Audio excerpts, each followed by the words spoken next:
Assalamualaikum. I'm Aida Bhupi and I'm here with my lecture 2 on effective business communication.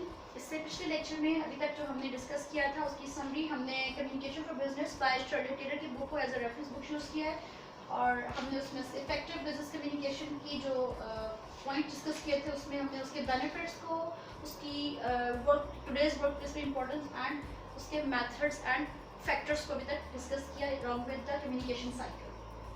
तो ये सब चीज़ें जो थी वो भी हम इससे पहले डिस्कस कर चुके हुए हैं। अब जो हम डिस्कस करेंगे वो है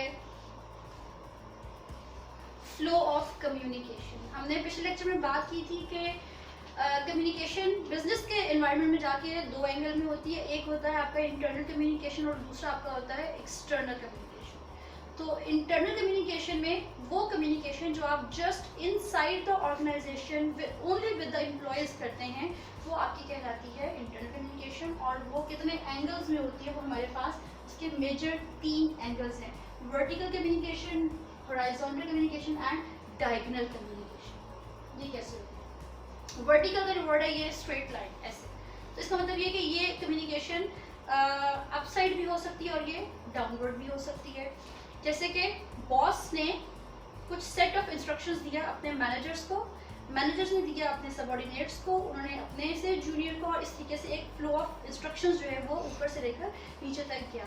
फिर जब ये काम कंप्लीट हो गया तो हर एक लेवल ने अपने से सीनियर को रिपोर्ट किया about the completion of the task.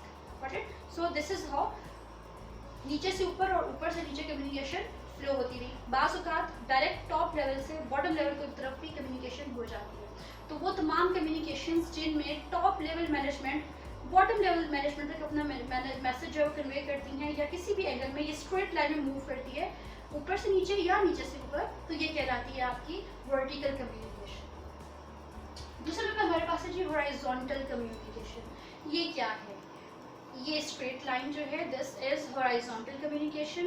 एक स्ट्रेट लाइन है, फ्लैट लाइन है। इसका मतलब ये है कि people with the same position in the same department or some different departments when communicate with each other they actually do horizontal communication.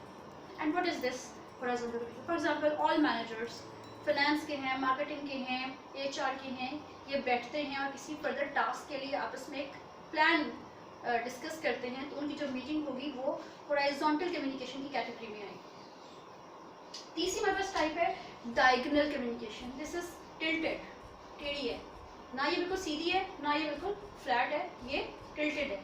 इसका मतलब ये है कि people of different designations from different departments when communicate with each other, it is called diagonal communication. For example, I am a teacher of business communication from the business department, and for example I go to some other department, say I go to the maths department to teach some course on communication। तो जो maths के HOD हैं actually वो मेरे boss तो immediate boss तो होंगे, लेकिन मेरे एक्चुअल बॉस वो नहीं हैं।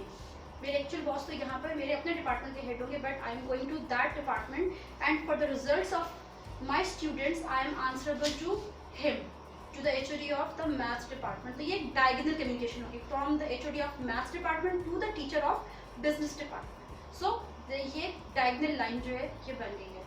तो दैट्स ऑल, आपने देखा कि 3 तरह से कम्युनिकेशन फ्लो करती है।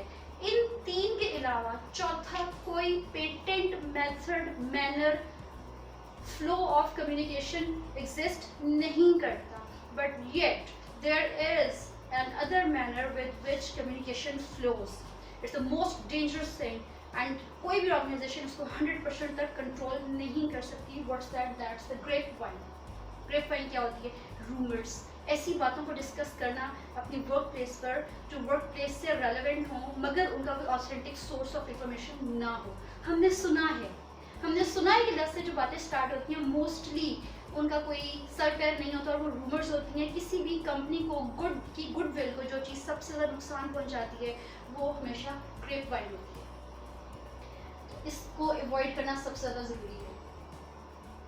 Alright, our last slide is about 7 steps formula for a successful business।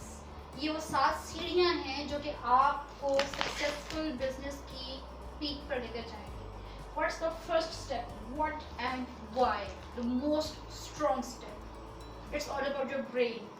You must be clear in your brain, in your mind, what do you want to say and why do you want to say it? What benefits you will get from this communication? And then how you select the channel.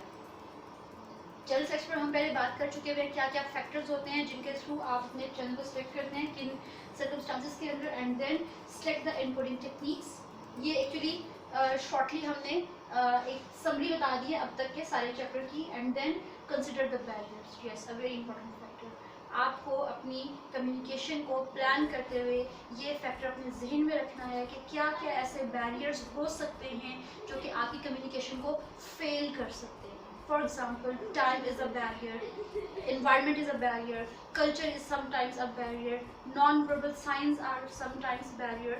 आपको इन barriers को समझना है और फिर उनको remove करने की strategies को भी अच्छे से प्लान करना है ताकि आप जब उसको अपने बिजनेस प्लान एग्जीक्यूट करें तो उसको कोई हिंड्रेंस ना आए.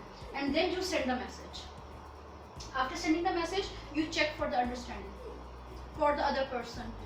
अच्छा, and this understanding is obtained from the feedback that you obtain from the recipient of the message. आपके recipient का जो feedback है वो बताता है कि ये आपका मैसेज जिस ट्रू सेंस में आपने पहुंचाना चाहा था वो डिलीवर हो गया है या आपकी तरफ से भी कुछ और क्लैरिफिकेशंस या एक्सप्लेनेशंस होना बाकी है.